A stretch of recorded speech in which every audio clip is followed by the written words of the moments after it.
সালাম TV, the solution for humanity.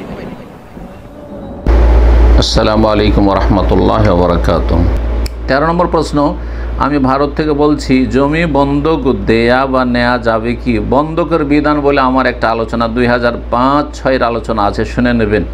জমি বন্ধক মূলত বাঙালি জাতি এই জন্যই রাখে আর টাকা দেয়, আর যত টাকা ধার দিল সেই টাকাটা পুরোটা ফেরত নেই, যে এইভাবে আমি এই জমির ফসলটা খাবো। এটা একটা সুদ, এটা হচ্ছে একটা সুদি সিস্টেম। হ্যাঁ, তো সুদ খাওয়া তো আর বলছে না, কিন্তু আসলে সুদ খাচ্ছে। এরা সুদখোর, এরা হচ্ছে সুদখোর। বন্ধক আসলে শরীয়তে কেন রাখে? জামানত হিসাবে।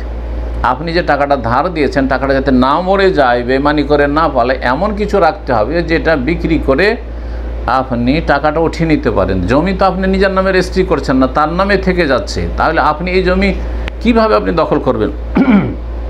আর জমি তো কোনো ঘরে উঠিয়ে নিয়ে আসার বস্তু নয় যে উঠিয়ে নিয়ে চলে আসবেন। তাহলে এই জমি বন্ধক একমাত্র সুদ খাওয়ার জন্য রাখা হয়। এই বাঙালি জাতি এই সুদ খেয়ে যাচ্ছে। আল্লাহ যেন তাদেরকে এই সুদ থেকে বেঁচে থাকার তৌফিক দান করেন এবং তাদেরকে দিনের যেন জ্ঞান হাসিলের তৌফিক দান করেন। একটা মোবাইল রাখেন, 5 ভরি 10 ভরি স্বর্ণ রাখেন, আপনি কোনো মূল্যবান জিনিস রাখেন। হ্যাঁ, এগুলোতে হবে কি, যে যদি টাকাটা ঠিকভাবে না দেয় টাইম মতো, তাহলে আমি এটা বিক্রি করে আমার টাকাটা উঠিয়ে নেবো আর বাকিটা তাকে ফিরিয়ে দেবো। এটা হচ্ছে রেহেন, বা এটা হচ্ছে বন্ধক রাখার উদ্দেশ্য এবং বন্ধক রাখা।